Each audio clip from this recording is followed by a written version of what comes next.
The general ledger tests, though, that we're going to walk through here are listed on this these couple of slides.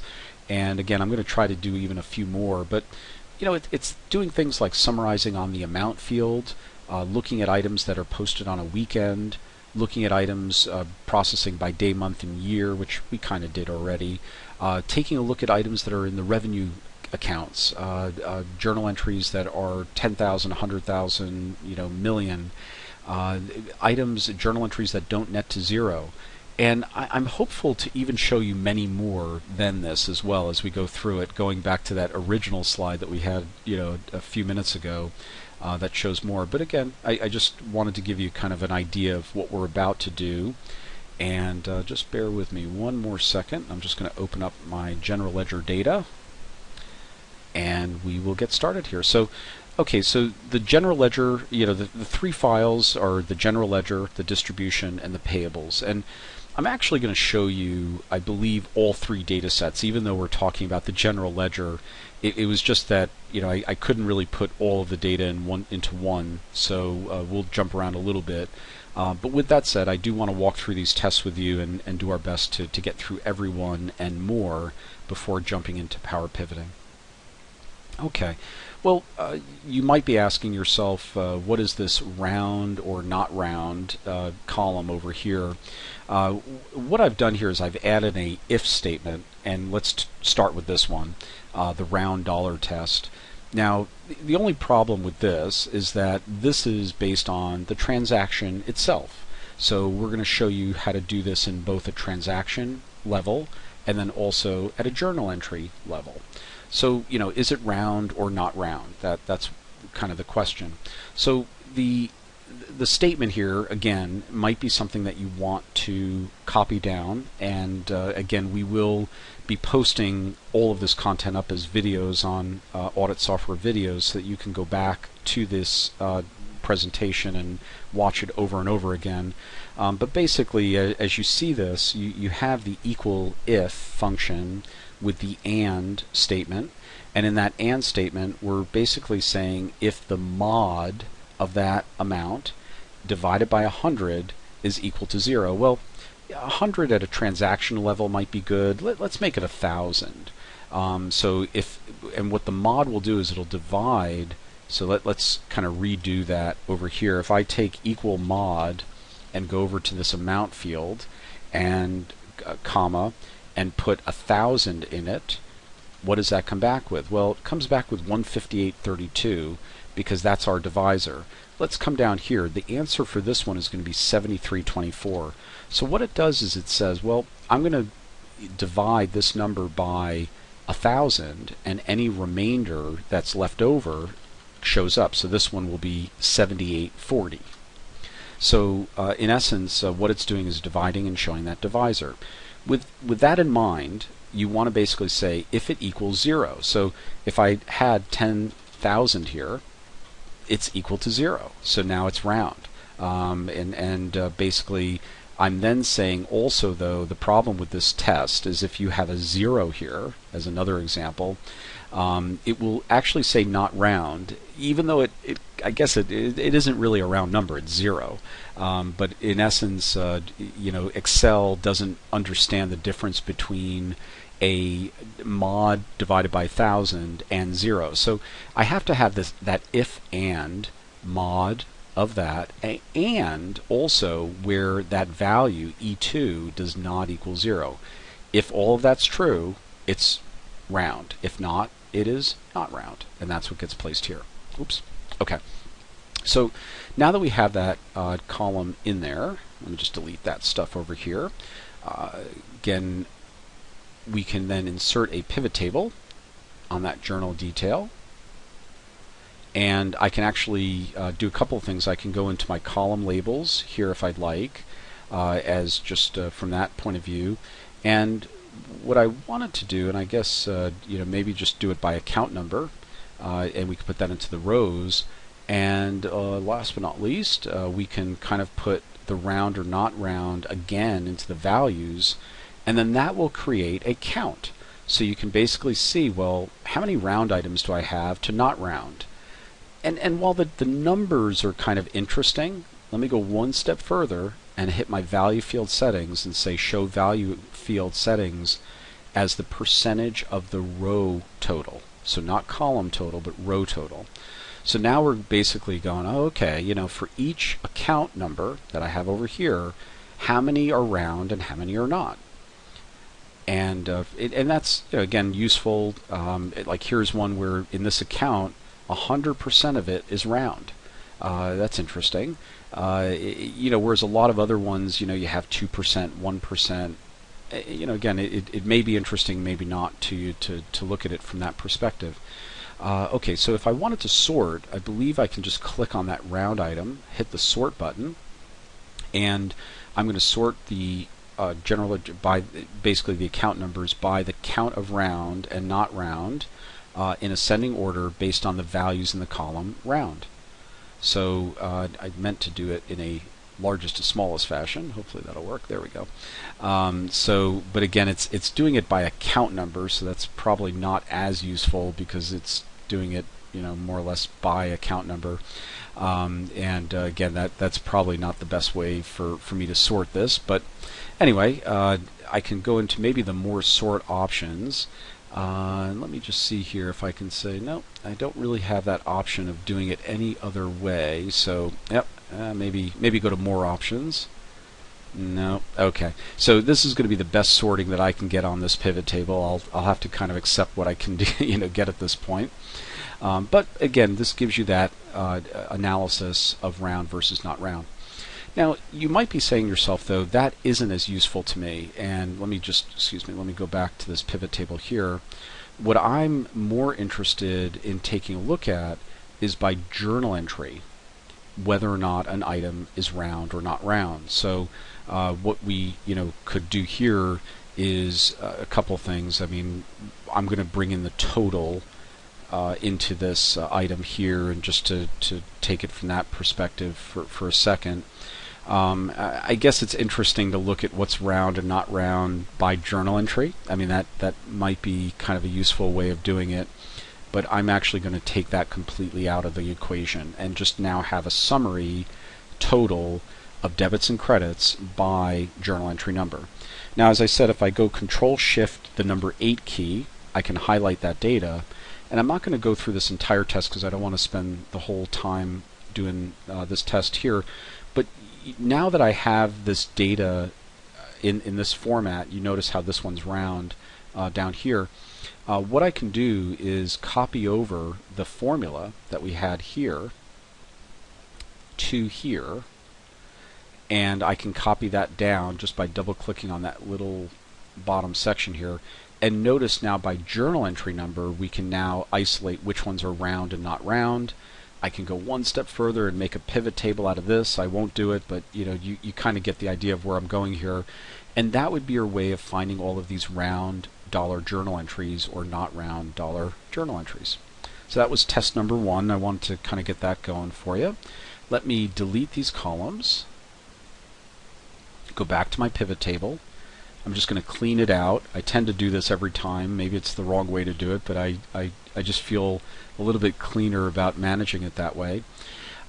Let's say you wanted to take a look at all of your debit amounts or credit amounts, and the way my data is listed, they're really it's sort of the total. I probably is misnamed. It's really just kind of the debit plus credits in that account number, in that journal entry number. It's very rare that you have a debit and a credit on the same line of this data, so I kind of know that in my data. So I'm going to take that total line, and what I'm going to do is I'm going to drag it strangely into the row label section. So that's a little weird that we're summarizing on the value itself. So with that said, though, I can then bring that total into the value section and change that in the value field settings to count. So now I kind of have a count of everything. Again, I can now sort it by clicking on that that item here, going back to my pivot table tools, sort, largest to smallest, descending order, and now I have a sort based on how many zeros do I have, how many $512.82 do I have, How many $2,000? That's really weird. Why do I have 49 2000s? Why do I have $150 37 times? You can double click on the 49 and be brought right to that data, and you can see, oh, okay, what account number is this showing up in, etc. But from a data mining point of view, going into the details that quickly is sometimes not a good idea. From a data mining point of view, you might want to just drag the account number into the column itself. And sometimes there could be a lot of accounts that are being posted here. Notice I'm calculating down below here, so I'm waiting for Excel to tell me I've exceeded a limit or something like that. But it did a pretty good job of posting that. And there are a few other ways we can do this. Bear with me one second. Okay, what I could do is maybe even select my top 10. So now I'm in my value filters of the row. So if I selected this row, value filter top 10. So yep, sure, count of total. Yep. So top 10 items. So now what it's doing is it's calculating that pivot table report by account number for the items that show up the most, the top 10 items. And last but not least, because I'm just a graphical kind of guy, I can then click my pivot table tools and hit the pivot chart, do a stacked graph just like we did before, and of course I've exceeded my number of items per my chart, so bad example, sorry folks. But again, it would be a way possibly of showing how you can bring that in. Another way we could do this, let me just give this I'm going to give it a go another way here. We're going to bring the account number down below here, and I'm now going to try to pivot chart this again. Let's see if I can get this to go. Bear with me. There we go. So in my rows, okay, as opposed to it being in the columns, if I do it in my row type section, there's a lot here. If I move this chart so you can see it, bear with me. You can see the various values, like all of the zero values. Let me just scroll in. All of the zero values kind of show up first, right? And what accounts is that posting to? Where are the $2,000 items posting to? Okay, there's only a few of those. Where are the 1 pennies showing up? Okay, there's only a few of those. And this is a way of looking at it. What I mainly wanted to show as well is that you can go one step further here in your options of selection, and you could even try to filter even down further into which items do you want to select. So maybe instead of my value filters, I think we're basically on the account numbers now. So I probably would reset this chart just to start over again for my purposes. But by allowing us the ability to then do it by that zero amount, you can very quickly then hone in on that zero amount item and only look at those items. So let me just try one more item here. Let me try to bring the total into the report filter as well. And now that I kind of know what I'm looking for, I can say, well, let me just select those zero items and then go back to my pivot chart. These are all of the accounts where the zero items are showing up. And then going back to this chart here, going to the 1 penny, I know that we had a lot of those. There's only a few accounts that it's showing up in, and again, you can get a good idea of where a lot of that activity is occurring. Okay, so wanted to show you a lot of options, and what I'm trying to show you here is the data mining nature of pivot tables, where by just dragging something into a report filter versus having it as a row label kind of changes the whole format of that pivot table. And I want to show you something else too, and I tried to show this before, and I'm not sure it resonated, but I'm still a believer in the classic pivot table layout. So if I click on that and hit OK, I like it better the way I'm showing it here, where I have the $0 here and then the account numbers here to the right, as opposed to the non-classic way. Let me just go back to how that was showing before, where it kind of like merges it all. Well, it's not doing it now, sorry, for this pivot table. But you saw how the account numbers were listed below the dollar value originally. And I really don't like that view. I mean, it's something where I like to have it in its own column. It's a lot easier to look at.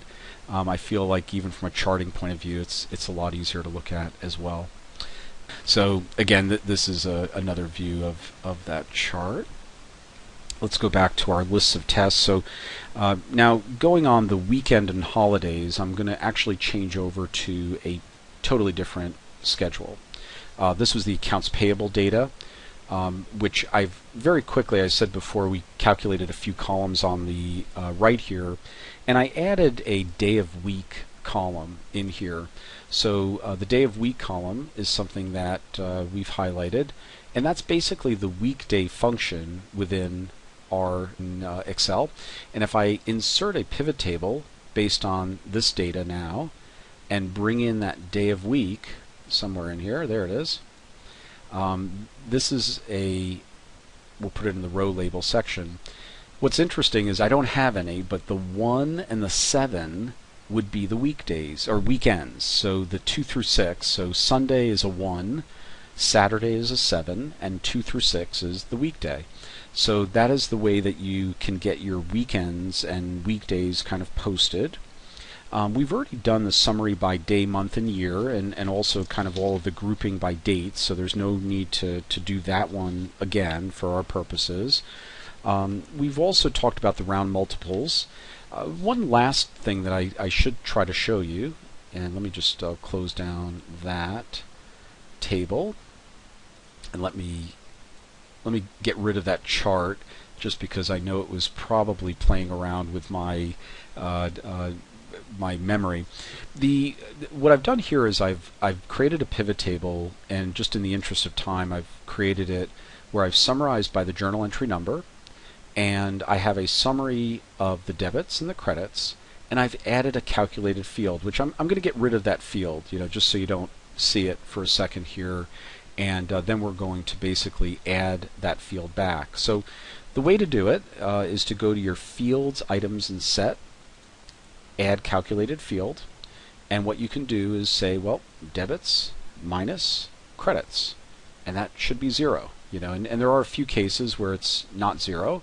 I can highlight that as well, and actually maybe I'll get a little crazy here. Didn't try this one today, but I believe, yeah, so I'm pretty sure I can do equal absolute value, and we'll just go debits minus credits.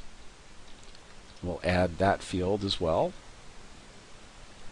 And so now we have the absolute value of that field over here. If I sort on that, so I could also right click, and go sort largest to smallest. Notice here the negatives and the positives obviously are all positive now, which is more useful. And even though I do have some differences in journal entry amounts, it's not too ridiculous. It's definitely not material. So it's something that's our quick way of testing for journal entries that don't net to 0.